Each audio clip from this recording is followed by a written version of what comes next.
Sobre cenário político, também sobre essa notícia, a gente conversa agora com o professor de Ciência Política da Universidade de Brasília, Luiz Felipe Miguel. Olá, professor, seja bem-vindo, tudo bom? Olá, boa tarde. Prazer estar aqui com vocês.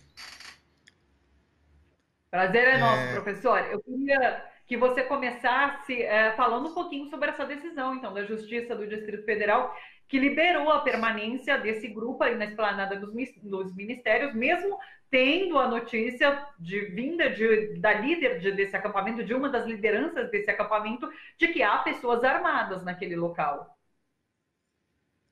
olha, é um absurdo tanto por causa da questão da saúde, quer dizer, nós estamos num momento em que é para evitar aglomerações, em que tem que ser mantido o isolamento social.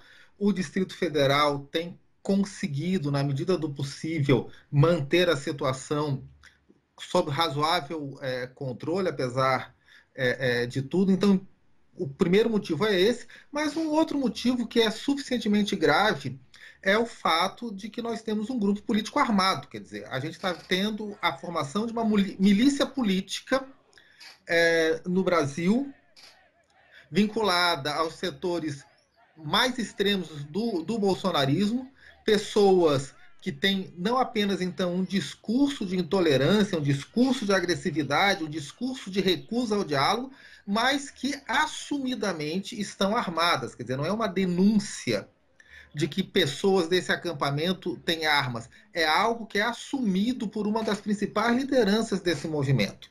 Então nós temos claramente um amparo legal para impedir que isso aconteça. Não se permitem grupos políticos armados no país. Então, isso é mais uma demonstração, ao meu ver, de uma tolerância seletiva de uma parte grande do judiciário brasileiro que aceita desses grupos da extrema direita uma série de violações às regras, à lei, ao passo que os grupos do campo popular frequentemente são cerceados até quando estão de fato exercitando os seus direitos.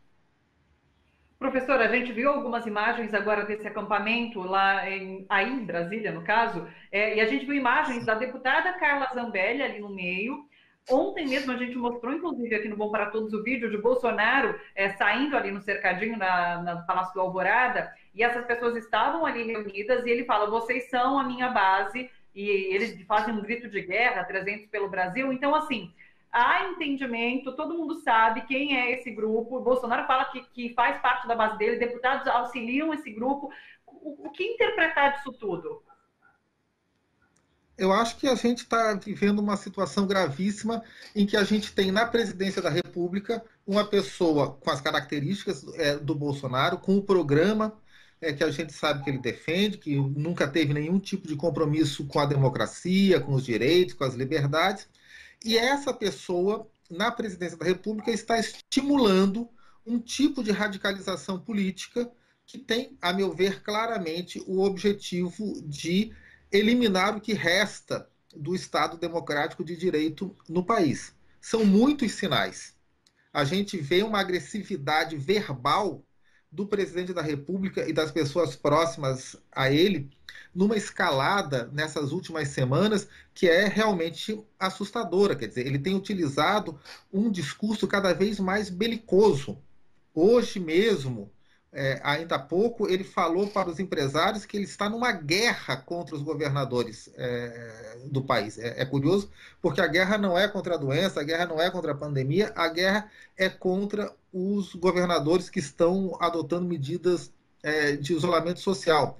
A gente viu recentemente aquele vídeo do ex-deputado Roberto Jefferson segurando uma arma incitando ao fechamento do Supremo, na verdade, a substituição forçosa dos ministros do Supremo. Roberto Jefferson, que Bolsonaro tem assinado embaixo como sendo uma das pessoas que ele julga que a sua base deve acompanhar e seguir. Nós vemos essas manifestações agressivas com esses apoiadores e nós vemos uma parte importante da tropa de choque do bolsonarismo. Você citou a deputada Carla Zambelli, ela é uma entre vários que estão claramente não apenas incentivando, mas estão dando condições para que esses grupos, como esses 300 do Brasil, eles se coloquem na esfera pública, certo? A gente vê isso, eu citei a Carla Zambelli, mas inclusive a gente vê funcionários de ministérios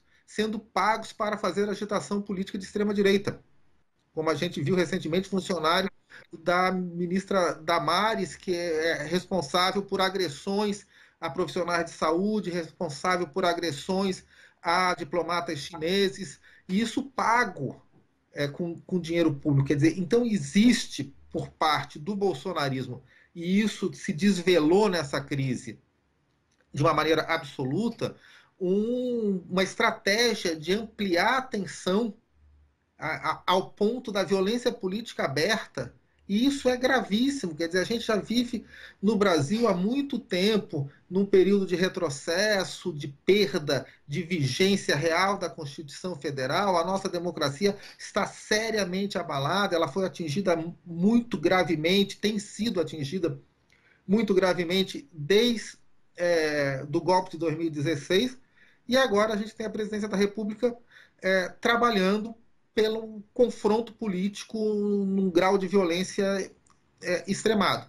Então, eu espero que essa decisão desse juiz aqui de Brasília, que permite a manutenção desse acampamento, que ela seja rapidamente revogada por instâncias superiores da justiça, porque é muito grave a gente permitir, sem nenhum tipo de reação, a formação de milícias armadas como essa.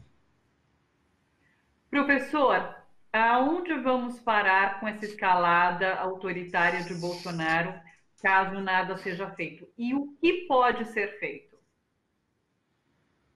Olha, Thalita, eu acho que existe uma questão que tem que estar clara. Quer dizer, Bolsonaro tem que ser retirado do cargo. A gente não tem condições de conviver nesse momento no país com alguém que tem a presidência da República nas mãos, com tudo que isso significa em termos de recursos políticos, de recursos administrativos, e essa pessoa está simultaneamente trabalhando para boicotar as medidas necessárias de proteção à saúde e à vida dos brasileiros e para promover um fechamento político completo.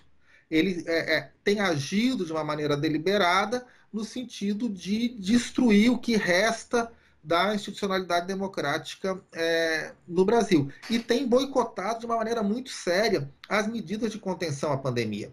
Isso tem que ser lembrado sempre. Quer dizer, cada dia de permanência do Bolsonaro na presidência da República se conta em mortos, porque ele boicota as medidas sanitárias pelo seu discurso, pela pressão que faz sobre prefeitos e governadores, pelo seu exemplo, boicota com medidas como, por exemplo, os decretos ampliando o número de serviços essenciais sem nenhum tipo de fundamento, que é claro que as prefeituras e estados tentam conter, mas sempre é mais uma pressão, e ele boicota não dando o apoio necessário para o fortalecimento do sistema de saúde, e boicota, sobretudo, nesse momento, atrapalhando a chegada do auxílio para as populações mais pobres. Quer dizer, a gente sabe que não tem como sobreviver o isolamento social se as populações mais vulneráveis, os trabalhadores mais precários, não tiverem algum tipo de apoio financeiro. E com o governo federal trabalhando contra a concessão desse apoio financeiro, quer dizer, por um lado, faz uma propaganda como se a concessão do apoio fosse uma iniciativa dele, e, por outro lado, cria todo tipo de obstáculo para que esse apoio chegue nas mãos das pessoas, você realmente está criando uma condição em que o isolamento social não vai ser possível. Então, a gente tem um governo que está sabotando as medidas mais essenciais nesse momento para proteger o povo brasileiro. Então, a gente não pode esperar, quer dizer, a gente já esperou demais. É necessário retirar Bolsonaro do cargo. A gente já devia ter encaminhado um processo de impedimento. O Supremo deveria estar, nesse momento, junto com as forças vivas do país, os partidos, os movimentos da sociedade civil, a parcela sadia do empresariado, buscando caminho para a neutralização e a retirada mais rápida possível desse sujeito da presidência da República. A gente está caminhando por uma calamidade e parece que nós estamos inertes, vendo o nosso veículo indo a todo vapor na direção do precipício. Já são 12 mil mortos no Brasil, a projeção é que dentro de 10 dias serão mais de 20 mil mortos. Se falam em centenas de milhares de mortos caso a gente não faça alguma coisa. Então, é gravíssimo, não existe questão de conveniência política, isso passou da mera disputa política. Infelizmente, um setor importante dos nossos grupos conservadores, da nossa direita, das nossas classes dominantes, ainda não é capaz de perceber que, nesse momento, o custo de manter Bolsonaro é mais alto, inclusive, do que os benefícios que eles acham que vão ter. Porque esses setores, não os bolsonaristas raiz, esses que foram tomados por essa insensatez e aqui que acreditam no mito, mas esses que, por conveniência, que preferiram caminhar com o Bolsonaro em vez de negociar com o PT um apoio a um candidato tão moderado quanto Fernando Haddad, eles julgaram que com o Bolsonaro eles seriam capazes de implantar essa política de destruição do Estado, de destruição dos direitos da classe trabalhadora, que é a política que eles sempre quiseram. As circunstâncias mudaram, quer dizer, por um lado, essa política ultraliberal, está claro que ela não tem como se manter no mundo pós-pandemia. Está evidente que a ilusão do Estado mínimo, que sempre foi algo profundamente nocivo à classe trabalhadora e à maioria da população, nesse momento é impraticável. E, por outro lado, o bolsonarismo ganhou uma dimensão de insanidade que, mesmo para os setores conservadores, mas que mantém um pé na racionalidade, é absolutamente imperativo retirá-lo do meio do caminho. Então, acho que nesse momento que cabe às forças políticas responsáveis do país é encontrar o caminho para retirar da maneira mais rápida possível esse sujeito do cargo que ele está ocupando. E, a meu ver, eu sei que isso é algo que é ainda tema de polêmica, mas, a meu ver, o campo democrático, o campo popular, os partidos e movimentos da esquerda, eles têm que tomar iniciativa nisso. Porque muita gente tem medo da presidência Mourão. Mourão não é um democrata, a gente sabe disso. Mourão é um gorila clássico da pior tradição do exército brasileiro e não disfarça isso. Mas se o Bolsonaro cair, ele vai cair porque ninguém julga que seja sustentável a permanência desse sujeito na presidência por muito tempo. Se Bolsonaro cair simplesmente por um acerto entre o Supremo, a cúpula do Exército e o Rodrigo Maia, nós temos o caminho para uma presidência Mourão que simplesmente ignore todo o campo popular e que busque, na verdade, tratorá-lo. Agora, se o Bolsonaro cair num processo em que o movimento popular tenha voz, esse cenário de uma presidência Mourão que possa simplesmente nos ignorar se torna mais remoto. Então, também por conta de uma estratégia política de médio prazo, é fundamental que a esquerda, que o movimento popular faça ouvir a voz do fora Bolsonaro já como a sua bandeira principal nesse momento. Só para finalizar, que a gente nem tem mais tanto tempo, mas queria seguir com a conversa por muito mais tempo. Professora, a gente sabe que a sociedade hoje está de mãos atadas, porque não é possível se mobilizar. Conversava agora há pouco com o Fernando Brito, do Tijolaço, ele dizia que as ruas estão interditadas. De outra maneira, a população já estaria na rua pedindo, de fato, impeachment de Bolsonaro. E a gente vê qualquer fórmula hoje de retirar Bolsonaro passando pelo Congresso, seja pelo impeachment, seja por ação penal no STF. Você acredita que vamos chegar a um ponto em que isso vai dar resultado, que o Congresso vai passar a aceitar um impeachment? Já ouvi falar que Maia espera a aprovação de 15% apenas de Bolsonaro para que ele dê encaminhamento a esse processo. Você acredita que esse momento vai chegar, que a gente vai chegar no momento que o Congresso passará um processo de impeachment? Olha, eu acredito que vai chegar, mas vai ser tarde, certo? Porque a popularidade de Bolsonaro tem caído conforme a contagem de mortos vai subindo. Como a contagem de mortos vai, infelizmente, continuar subindo, não existe milagre possível. A gente já está com uma quantidade de mortos agendada por todos os erros cometidos até agora. É claro que essa popularidade vai continuar caindo. Eu acredito que mesmo setores mais insanos do bolsonarismo, conforme a crise no sistema de saúde for ficando cada vez mais grave e mais patente, eles vão acabar mudando de posição. O problema é que isso demora muito tempo e o próprio processo de impeachment é um processo demorado.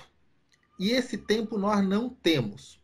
Então eu vou dizer uma coisa que pode parecer, inclusive, controversa. Mas nós estamos numa situação excepcional. Tem que ser tomadas medidas excepcionais. Não é possível que um país veja inerte a contagem de mortes chegar a 1.000, a mais de 1.000 por dia, por conta de uma insanidade deliberada, de um cálculo político mesquinho do grupo que está na presidência da República, e fique paralisado, esperando pesquisa de opinião ou algo do gênero. Então, eu acredito, porque as nossas instituições, elas não são planejadas para situações com esse grau de dramaticidade e de urgência.